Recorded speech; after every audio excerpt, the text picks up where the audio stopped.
नमस्कार दोस्तों। जैसा कि हर बार मेरी वीडियो पे बातचीत होती है और मैं हमेशा किसी न किसी बीमारी को अध्यात्म से स्पिरिचुअलिटी से जोड़ता हूँ। निश्चित रूप से हमारा जो शरीर है ना, ये पंच महाभूतों का बना हुआ है और पंच महाभूतों के शरीर में 5 ज्ञानेंद्रियाँ और 5 कर्मेंद्रियाँ होती हैं। उसमें एक मन होता है, ये सभी जानते हैं। और आज जिस जगह पे मैं आया हूँ ना, उनमें से 3 ज्ञानेंद्रियों जो है वो उन्हीं के पास है।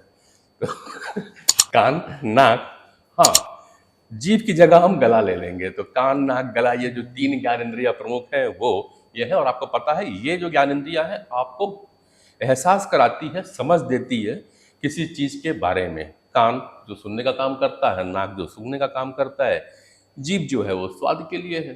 परिचय करा देता हूँ फिलहाल। आप हैं डॉक्टर अनुल जावलकर जी, रायपुर शहर के और छत्तीसगढ़ के जाने माने ENT विशेषज्ञ, कान, नाक, गला विशेषज्ञ, 3 ज्ञानेंद्रियों के विशेषज्ञ हैं आप। तो डॉक्टर साहब, अगर तीनों हैं, कान, नाक, गला, अगर ये तीनों जो चीजें हैं अचानक बंद हो जाए तो क्या हो? अचानक अगर किसी का कोई एक भी बंद होता है तो उसके लिए जिंदगी बहुत मुश्किल हो जाती है। हाँ। जैसे अगर सुनना बंद हो जाए हाँ। तो लगता है कि कुछ नहीं है। वैसे ही अगर सूंघना बंद हो जाए, अभी कोविड के समय होता था हाँ। कि लोग सब कुछ तो ठीक चल रहा है और अचानक से सूंघना बंद हो जाता था, तो तब सबको डर लगता था कि कहीं कोविड तो नहीं हो रहा है। राइट। अभी पोस्ट कोविड भी हम देख रहे हैं कि बहुत लोगों की सूंघने की शक्ति हमेशा के लिए चले गई। तो उनके लिए मतलब घर में आप दूध जल जा रहा है, सब्जी जल जा रही, पता ही नहीं चलता था गृहिणियों को। सूंघने की सूंघना है, कुछ पता ही नहीं चल रहा है। वैसी टेस्ट सेंसेशन भी हमारे लिए उतना ही जरूरी है। आपका सुन रहे सूंघ रहे बाकी सब ठीक है, लेकिन टेस्ट नहीं आ रहा है तो खाने का मजा नहीं, खाने का मजा नहीं तो जिंदगी का मजा नहीं। सही है। ऐसा है। तो जब आप बात सुनने से हुई कोविड और पोस्ट कोविड की बात करें, पोस्ट कोविड बहुत सारी बीमारियां देखने को मिली हैं जो ठीक थी और कई लोग इसको लाइफ स्टाइल पे लेकर के आते हैं। मैं कान पे बात करूं, सब जिस तरह से लाइफ स्टाइल चेंज हो रही है और जीवन शैली बदलाव हुआ है, उसी तरह हमारे कल्चर में, संस्कृति में भी बदलाव आ गया है। जो पहले वो ढपली, तबले, बांसुरियां बजा करते थे, आजकल डीजे में हैं। और ऐसे में लोग शायद आपके पास काफी कंप्लेन करके आते होंगे कि जब डीजे बजता है तो उनको कान में दर्द होता है। हाँ जी, हाँ जी, मैं बता रहा हूँ, हर साल गणेश विसर्जन के बाद दूसरे तीसरे दिन जब झांकी निकलती है, उसके 1-2 दिन में कम से कम 8-10 बच्चे मेरे पास ऐसे आते हैं जिनका कान का सुनना हमेशा के लिए बंद हो जाता है। हमेशा के लिए? हाँ, रात भर डीजे के सामने रहते हैं। उस समय तो बहुत सारे कुछ लोग अल्कोहल के इन्फ्लुएंस में भी रहते हैं, तो उस समय पता नहीं चलता है। लेकिन अगले दिन जब कान सुनाई नहीं दे रहा है, जब हमारे पास आते हैं, हम जब उनको टेस्ट करते हैं तो पता चलता है कि उनके कान की नस डैमेज हो गई है। फिर उसमें से कुछ % पेशेंट रिकवर करते हैं, पर कुछ % पेशेंट कभी भी रिकवर नहीं कर पाते। तो उनको या तो फिर मशीन लगाना पड़ता है, या तो कई बार मशीन भी काम नहीं आती, इतना डैमेज हो जाता है। इतना डैमेज होता है। तो ये डीजे जो है, हमारे सुनने की क्षमता 20 हर्ट्ज से लेके 20,000 हर्ट्ज तक है। लेकिन नॉर्मली हमको 100 डेसिबल, 60, 70, 80, 100 डेसिबल यहाँ तक ही सुनना रहता है। डीजे आप देखिए 200, 300, 400 वॉट, हजार वॉट के डीजे रहते हैं और वो कंटिन्यूअसली 2-2, 4-4, 6 घंटे हम उनको एक्सपोज होते हैं। तो उस कंडीशन में हमारे कान की नस के जो छोटे छोटे सेल्स रहते हैं वो डैमेज हो जाते हैं। मौसम बदल रहा है लगभग, जब हम आज आपसे बात कर रहे हैं इसके 2-3 दिन बाद आषाढ़ बीत जाएगा, सावन लग जाएगा। सावन त्योहारों का समय होता है। मगर एक और दिक्कत, जब सावन बरसता है ना तो फिर शरीर के अंग से कुछ और भी बरसना चालू हो जाता है और उस समय एक बड़ी कहावत होती है, लोग कहते हैं नथुने फुला लेते हैं नाक लाल हो जाती है। तो अब मैं बोलूंगा नाक की बीमारियों के आता हूँ। ये तो पहले कहा जाता था कि आषाढ़ सावन के समय में नाक हमेशा बहने लगती है, बट अभी तो लोगों को कभी भी बह जाती है। तो ये किस ओर इशारा होता है? ये अगेन, जैसे आपने शुरू में ही बोला ना कि हमारे कल्चर, हमारे लाइफ स्टाइल, तो वही है।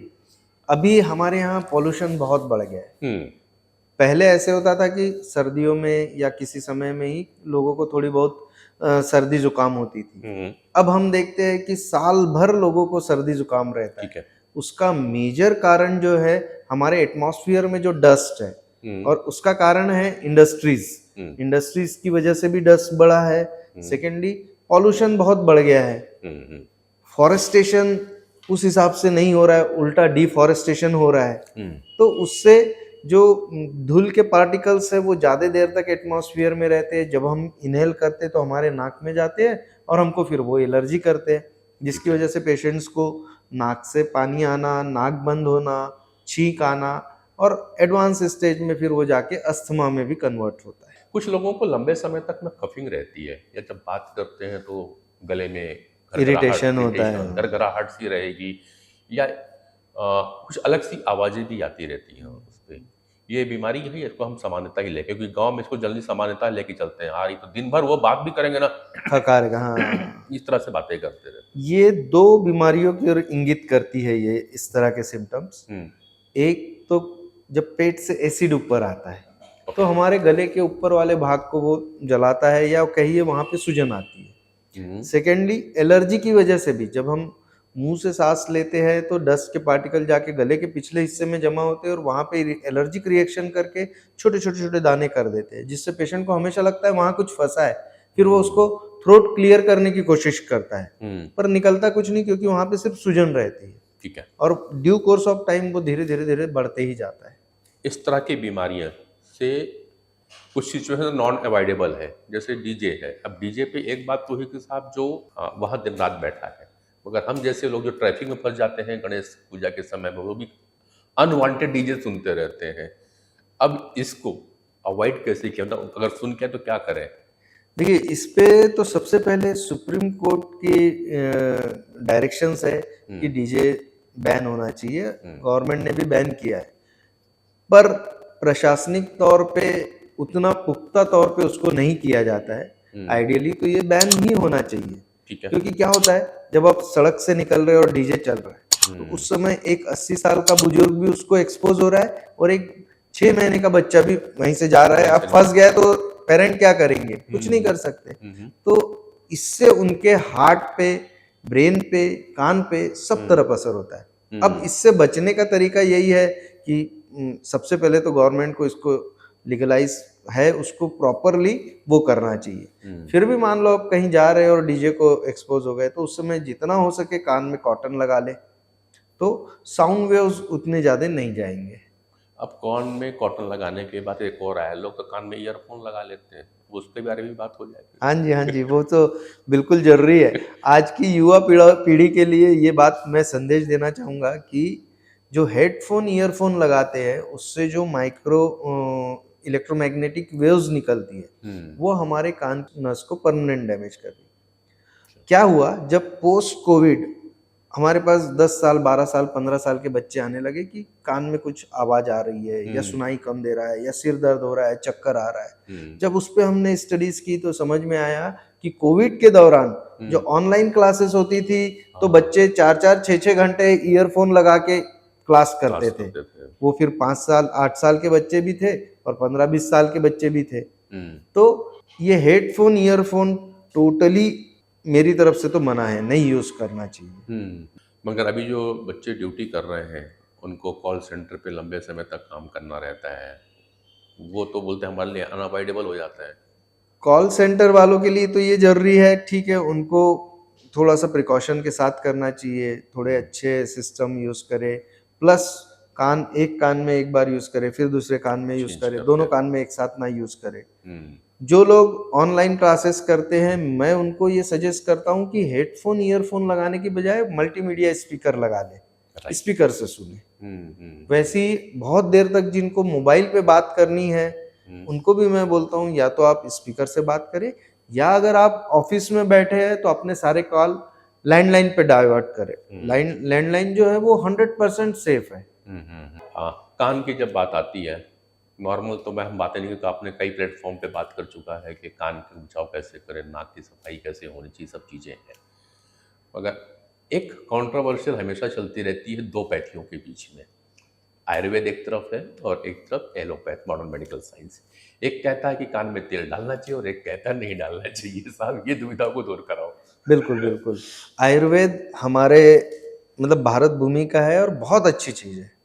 आयुर्वेद को मैं मतलब बहुत दिल से वो करता हूँ। लेकिन कुछ चीजें हैं, जैसे अब कान में तेल नहीं डालना चाहिए, हम इसलिए बोलते हैं कि तेल डालने से कान में फंगस होता है, इन्फेक्शन होता है। जब फंगस हुआ तो कान के पर्दे में छेद हो सकता है। और तेल डालने से ना आपके कान का दर्द ठीक होगा, क्योंकि अगर कान में इन्फेक्शन है तो मुझे बताइए तेल डालने से कैसे ठीक होगा। मतलब जब दूसरी कोई बात, इन्फेक्शन हो तो ना डालें। कभी भी नॉर्मल कान में भी नहीं डालना है। हम नॉर्मल कान में अगर तेल डाल के रख रहे हैं, ज्यादा दिन तक तेल रहा तो उसमें फंगस होता है। दूसरी बात, कान में अगर मैल भी है बहुत सारा तो भी तेल नहीं डालना है, क्योंकि तेल डाल के वो मैल तो आने वाला नहीं बाहर नहीं आएगा। तो इसलिए हम तेल डालने से मना करते हैं। जो लोग बड्स वगैरह का उपयोग करते हैं उसको भी आप लोग मना हाँ करते हो जी, कि नहीं, हाँ अपने से नहीं करना। बड्स इसलिए यूज करना नहीं चाहिए, नॉर्मल कोर्स में जब हम बोलते खाते हैं, ये मूवमेंट होता है हमारे कान का तो अपने आप वैक्स बाहर निकलता है।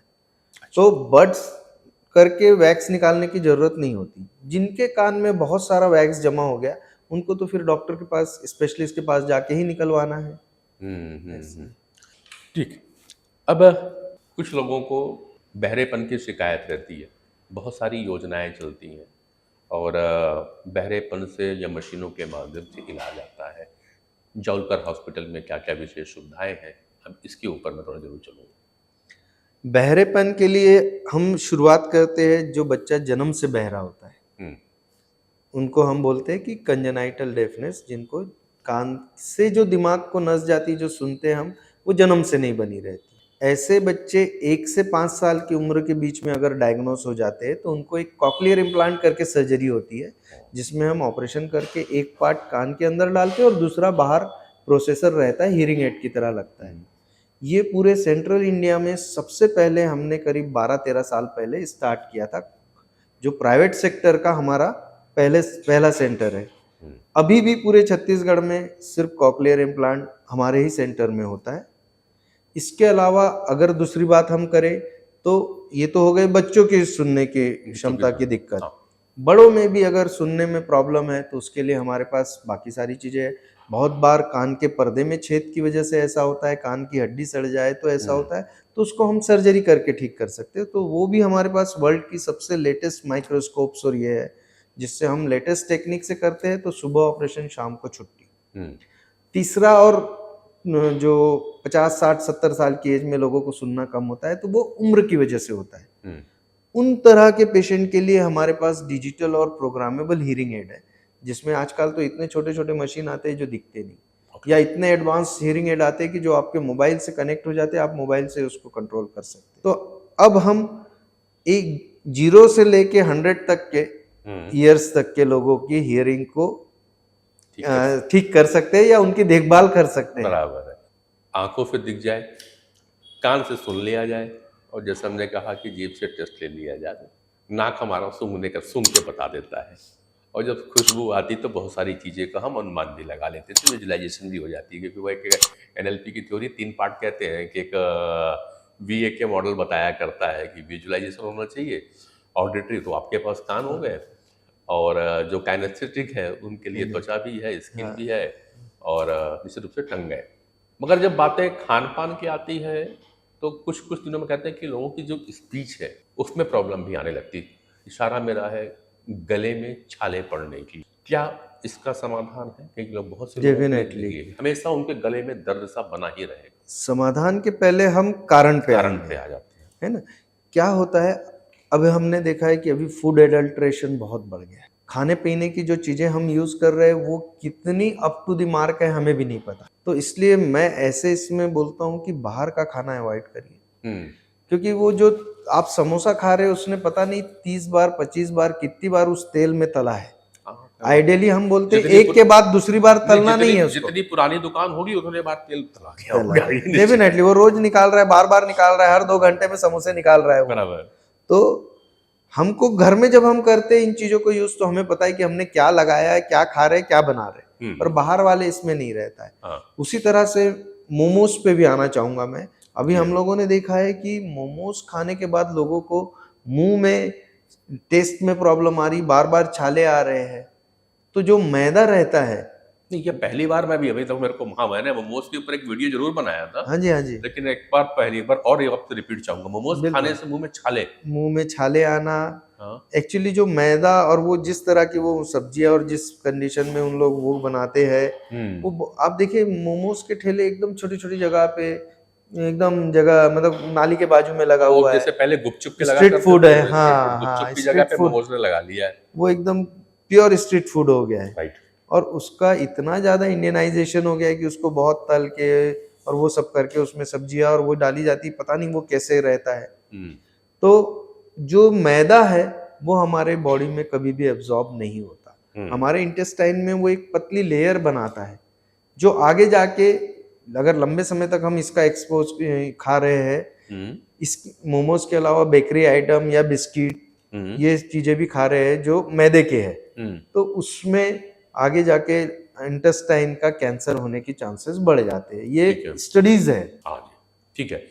पर वो गले का संबंध में देख रहा था। हाँ हाँ, गले में छाले आना भी फिर उसी से रिलेटेड है, क्योंकि अब जब हमारा एब्जॉर्प्शन ठीक नहीं हो रहा है, हमारा पाचन ठीक नहीं हो रहा है, तो जब प्रॉपर बॉडी को विटामिन नहीं मिलेंगे तो बार बार छाले होते हैं। अच्छा, मैं एक बार जब आपके पास आया था तो आप प्रिस्क्रिप्शन आपने इधर बढ़ा दिया था मैडम के पास में, और मैडम उनको डाइट प्लान के बारे में बोल के आपको डाइट सुधारनी है, आपको ये खान पान छोड़ना है और कोशिश करना है कि शाम को 5 बजे 6 बजे दिन डूबने के पहले खाना खा लेना। ये जैनी वाली प्रथा हम आपसे कैसे ले लिए? बिल्कुल बिल्कुल। देखिए जैसे मैंने बोला था ना, मैंने आयुर्वेदिक को मैं बहुत वो करता हूँ। वैसे हमारे सनातन या हमारे हिंदू धर्म या हमारे भारत में ही इतनी सारी अच्छी अच्छी चीजें, अगर हम उनको ही सारगर्भित कर ले तो बहुत हद तक हमारी लाइफ बहुत स्मूथ हो जाएगी। अच्छा। जो ये जैनी पद्धति है कि 6 बजे के पहले या सूर्यास्त के पहले खा लेना, उसका मेन ये है कि हमको रात को सोने से कम 3 से 4 घंटे पहले खाना चाहिए। ठीक है। तो अगर हम 6 बजे खा ले रहे हैं और 10 बजे सो रहे तो बढ़िया है, उससे हमारा पाचन अच्छा रहेगा, एब्जॉर्प्शन अच्छा होगा। जैसे रात में खाने के बाद यूजुअली ऐसा होता है कि लोग आधे 1 घंटे के अंदर सोते, तो उसमें रिगर्जिटेशन, एसिडिटी होने के चांसेस बहुत बढ़ जाते हैं। अब आते हैं छत्तीसगढ़ की ओर थोड़ा सा। आपने पहला कॉकलियर इम्प्लांट छत्तीसगढ़ में चालू किया था। अब मैं जल्दी हर डॉक्टर से ये प्रश्न करता हूँ जो कि एक आइडियल बना करके रखे हैं, जिसमें से डॉक्टर जावलकर भी एक आते हैं।